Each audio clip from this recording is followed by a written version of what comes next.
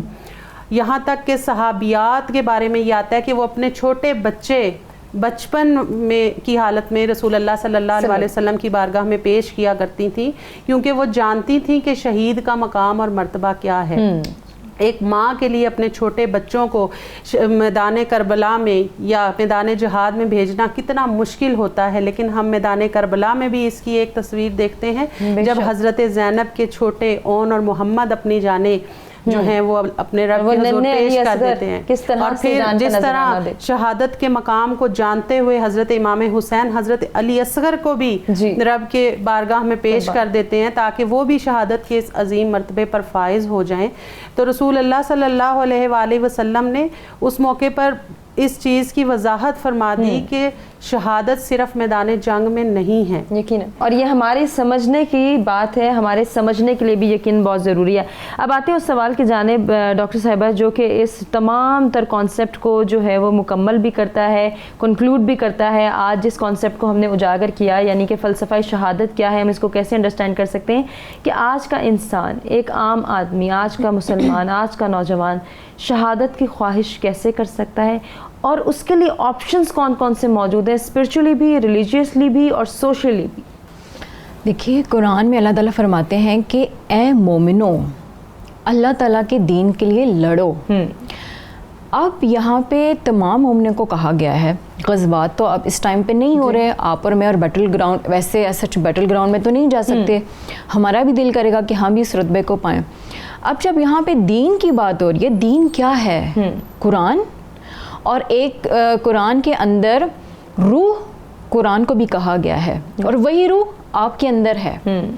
تو اس نقطے کو سمجھنا کہ جو جس دین کے لیے آپ نے لڑنا ہے وہ صرف آپ کے ظاہر میں نہیں ہے، وہ دین تو آپ کے اندر روح کے ایک صورت میں موجود ہے. بالکل، چلیں اس کو سمرائز کر دیں کہ یہ جہاد ہمارے لیے کتنا آسان. قرآن میں دیکھیں 3 لیولز کی بات کی دلوں کی: قلب منیب، قلب شہید، قلب سلیم.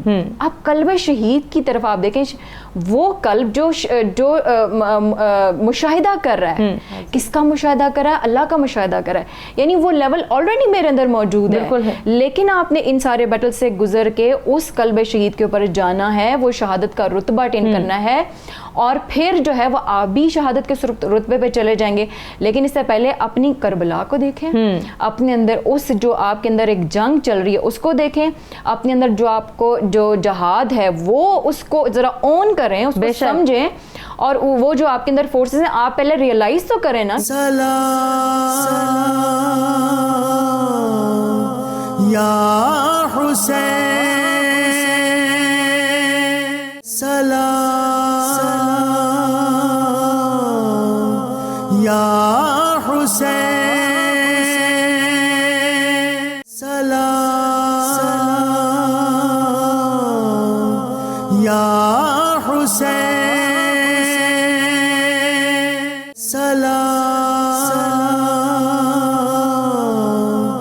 یا حسین.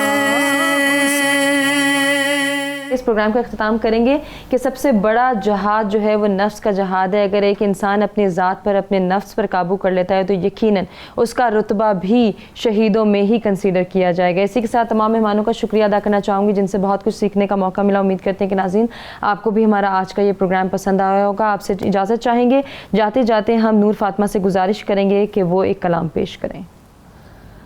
اللہ کا دین بچانے کو جو اپنی جان لٹاتے ہیں، جو خون سے شہادت دیتے ہیں، وہ اعلیٰ رتبہ پاتے ہیں. ان کو تم مردہ مت سمجھو، قربان جو دی پر جان کرے